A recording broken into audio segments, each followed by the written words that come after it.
Bonjour, aujourd'hui présentation de ce que je vais appeler les belles images.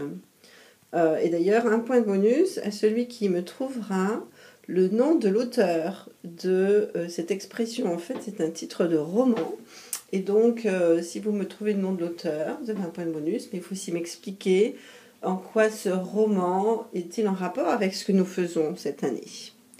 Donc une leçon sur les belles images. Alors, qu'est-ce que c'est que les images en littérature française et en critique littéraire?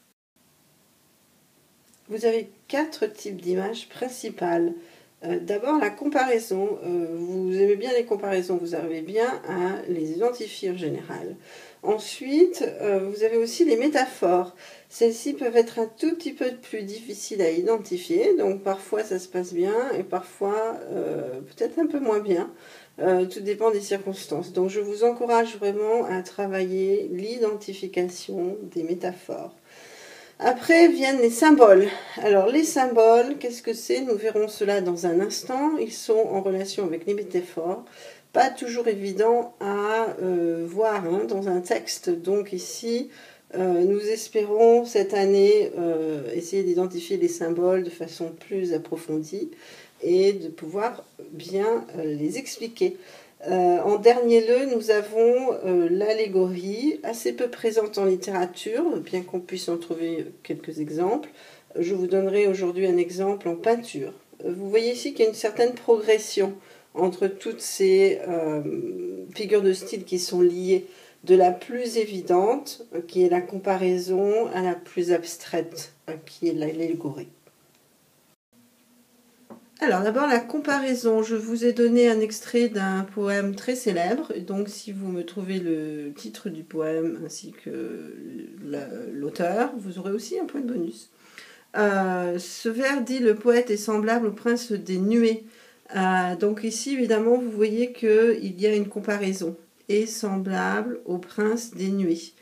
Quand vous avez une comparaison, il faut absolument trouver ce qu'on appelle le comparant. Ensuite, le comparer, mais il ne faut pas s'en arrêter là. En effet, vous avez aussi ce qu'on appelle l'outil de comparaison. Et puis, la dernière chose qui est très importante, c'est le point commun. Et c'est là que la comparaison prend tout son sens, évidemment, vous imaginez. Puisque c'est ce point commun qui est important pour le poète ou l'écrivain. D'accord? Alors ici, le comparant, qu'est-ce qu'il va être ce comparant? C'est ce à quoi on compare. Donc on est en train de parler du poète et on le compare à quoi? On le compare au prince des nuées. Donc le comparant va être le prince des nuées. Le comparer, c'est ce dont on parle. C'est le sujet le plus important de la phrase. Et donc ici, de quoi parle-t-on? On parle du poète. Je vous préviens, ici, ça va être de plus en plus compliqué cette diapositive. Tant pis. La dernière chose qu'il faut noter, c'est évidemment ce qu'on appelle l'outil de comparaison. Alors d'habitude, on le connaît bien, puisqu'ici, on a souvent un outil de comparaison qui est comme. Là, c'est un outil différent. C'est semblable au. Je vous rappelle les différents outils de comparaison. On a comme, on a semblable à, on a aussi pareil à. Bon, ça se conjugue, enfin ça se décline au féminin. Pareil à, on a aussi tel que, et puis on a des verbes de comparaison tels que par exemple ressembler à. Donc n'oubliez pas que l'outil de comparaison n'est pas forcément celui que vous connaissez tous, qui est comme.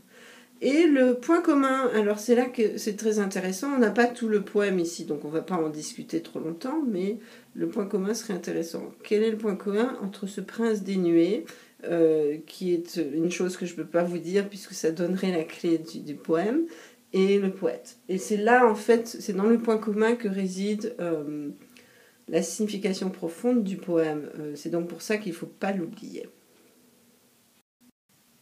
Passons maintenant à la métaphore. Alors, qu'est-ce que c'est qu'une métaphore? Encore une fois, un vers, plusieurs vers même, que je vous invite à retrouver pour votre petit point de bonus. Il y en aura beaucoup dans les podcasts que je vais faire. Les mains dans les mains, restons face à face, tandis que sous le pont de nos bras passe l'eau, etc.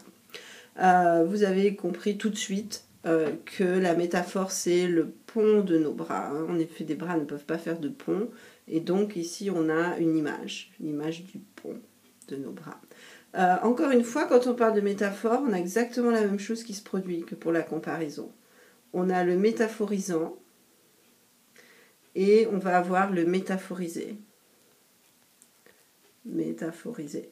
La chose que nous n'allons pas avoir, c'est l'outil de comparaison. On n'a pas d'outil de comparaison. D'accord? On n'a pas de comme, on n'a pas de semblable à. On ne dit pas que nos bras sont semblables à un pont. On nous dit seulement le pont. Mais encore une fois, nous avons ici le point commun qui est très important. Alors bien sûr, le point commun, il s'agit ici, j'ai mis le point commun. Il s'agit d'une sorte de forme. Hein, les bras enlacés des amants vont ressembler à un pont. Et dans le poème, ça a une signification plus symbolique également. Donc quand vous avez une métaphore, n'oubliez pas de voir quel est le métaphorisant. En l'occurrence, ici le métaphorisant, c'est le pont. N'oubliez pas également de bien identifier le métaphorisé, qui est les bras, puisqu'on parle ici des amoureux, des amants, et ainsi que le point commun. Passons maintenant au symbole.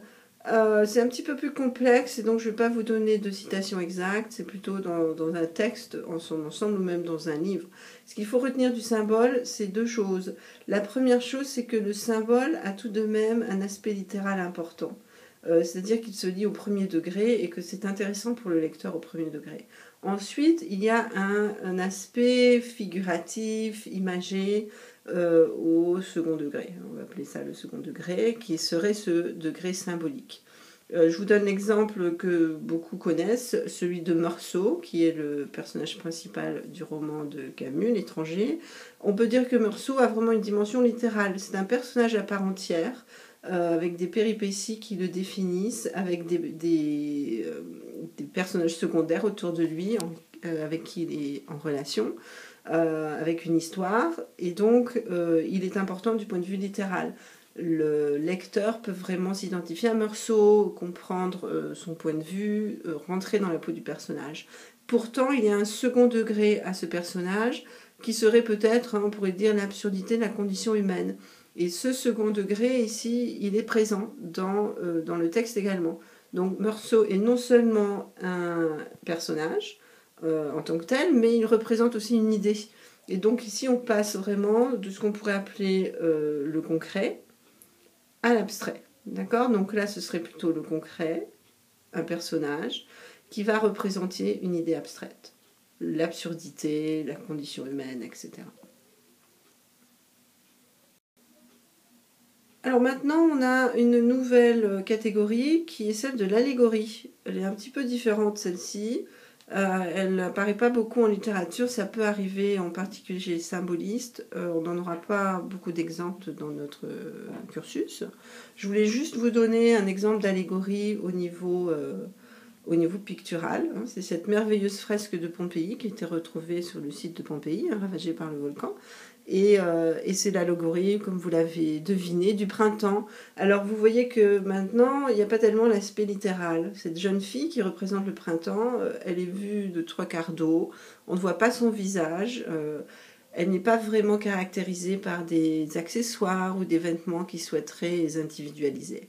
Il n'y a pas cet aspect littéral qu'il y avait dans le symbole. Et on a par contre l'aspect abstrait ou second, qui est de représenter la figure du printemps. Hein, on la voit avec une sorte de panier de fleurs, elle est en train de cueillir une fleur, etc. Et puis les couleurs représentent aussi celles du printemps. Donc l'aspect littéral n'est pas présent. L'aspect abstrait et au second degré l'est. En ce qui concerne la métaphore, je voulais quand même attirer votre attention sur des catégories plus spécifiques de métaphores. On a vu la métaphore au niveau général. On a certains types de métaphores qui sont des personnifications ou des réifications. La personnification, vous la connaissez bien, c'est lorsque on attribue des caractères humains à ce qui ne l'est pas. Et ici, évidemment, c'est l'adjectif traître. Les yeux qui sont traîtres, ce sont des yeux qui vont mentir. Et donc, ils vont avoir des qualités en quelque sorte humaines, alors que l'œil en soi n'est pas une personne. Hein. La réification, c'est le contraire. Je vous rappelle que ça vient du latin. C'est un mot un peu bizarre, mais si vous vous souvenez qu'en latin, res veut dire chose, vous allez comprendre que la réification signifie le fait de transformer un être humain ou un être vivant en chose. Et là, dans la citation que je vous ai donnée précédemment, le terme de pont va constituer une sorte de réification, puisque les bras qui sont vivants sont comparés implicitement à un pont qui ne l'est pas. Voici d'autres catégories de métaphores. On en a beaucoup. Vous les connaissez bien. L'hyperbole, d'abord, très simple, c'est une exagération. On l'utilise beaucoup dans la vie quotidienne. Oh, je suis morte de fatigue. Je le dis 15 fois par jour. L'euphémisme, c'est le contraire, mais avec une nuance. L'euphémisme va essayer de garder les convenances d'une culture, d'une époque ou d'un genre littéraire. Et donc, par respect pour ces convenances, il y a certaines choses que les gens ne voudront pas dire. Dans l'exemple que je vous donne ici, il est parti depuis bien longtemps déjà. C'est l'idée de mort qu'on ne veut pas exprimer de façon directe. Et donc, on va utiliser une métaphore qui va être également un euphémisme. Dans la litote, il n'y a pas ce respect des convenances. On ne fait pas une litote pour cacher une réalité qui serait trop difficile à dire. C'est souvent un point de vue culturel, par contre, sur la vie. Les Français ont du mal à dire les choses quand quelque chose est vraiment bien. On aura tendance à utiliser une litote, à dire « Oh, bah, c'est pas mal ». Dans certaines bouches, c'est pas mal, ça va être un grand compliment. Dans d'autres, non. Tout dépend de la culture dans laquelle on est ou tout dépend de la personne, ça dépend. Toujours dans notre exploration des métaphores, on en a encore quelques-unes qui sont vraiment intéressantes, je trouve. D'abord, la métonymie. Cette métonymie est très célèbre dans Cyrano. Hein, grâce à vous, Cyrano dit à Roxane, dans ma vie, une robe a passé. La métonymie se trouve ici. C'est l'idée que la robe représente la femme. Donc il est heureux d'avoir eu Roxane à ses côtés. Il a eu au moins une présence féminine dans sa vie. C'est donc ici le fait qu'il y ait un rapport logique entre deux éléments. Hein, vous voyez tout de suite le rapport logique entre l'idée de la femme et l'idée de la robe. À l'époque, les femmes portaient uniquement des robes. Hein. Le pantalon n'est apparu que bien longtemps après, grâce à l'émancipation des femmes, justement. On en a beaucoup dans l'écriture journalistique de métonymie. On dit parfois la Maison Blanche a décidé de... Évidemment, c'est pas la maison qui décide elle-même. La Maison Blanche représente le gouvernement des États-Unis. Donc, c'est intéressant de voir l'enchaînement des figures de style. La Maison Blanche représente une métaphore. Ça représente une personnification, puisque la maison va avoir des attributs humains, en quelque sorte. Et c'est une métonymie. D'accord? Donc c'est intéressant de voir que parfois, dans une figure de style, il y a plusieurs éléments à mettre en valeur. La deuxième chose que je voulais vous montrer, c'est la synecdoque. Elle est très liée à la métonymie. C'est plus vraiment un rapport logique, enfin ça l'est quand même, mais c'est l'idée de la partie pour le tout. Encore une fois, un poème célèbre que je vous invite à retrouver pour votre petit point de bonus. Les voiles au loin descendant vers Harfleur. Les voiles ici représentent les bateaux. D'accord? Et donc le poète s'est permis la liberté de dire les voiles. Pourquoi? Parce que c'est la partie du bateau qui correspond au tout, au bateau lui-même. Voilà donc un petit rappel de tout ce qu'on a fait. On a vu pour les belles images la comparaison. Dans la comparaison, on a vu plusieurs éléments de vocabulaire à revoir. Le comparant, le comparé, l'outil de comparaison, le point commun. On a vu ensuite la métaphore. Pareil, d'autres vocabulaires à acquérir. Ici, métaphorisant, métaphorisé, et puis un outil de comparaison qui n'est pas là. Un élément commun qui l'est par contre. On a également tout ce qui est hyperbole, une hyperbole, donc l'exagération de la pensée. On a l'euphémisme, qui est le contraire, en raison de convenance. On a également aussi la litote, qui elle est plutôt, je dirais, culturelle ou individuelle. Nous avons vu également la personnification et son contraire, qui est la réification. Souvenez-vous ici du mot res en latin, qui signifie chose. Enfin, nous avons terminé avec la métonymie et la synecdoque. Je vous rappelle également que vous avez parfois plusieurs figures de style à l'intérieur d'une même expression. Quand vous dites la Maison Blanche a décidé d'eux, vous aurez à la fois une métaphore, une personnification et, nous l'avions dit, une métonymie. J'allais hésiter avec la synecdoque.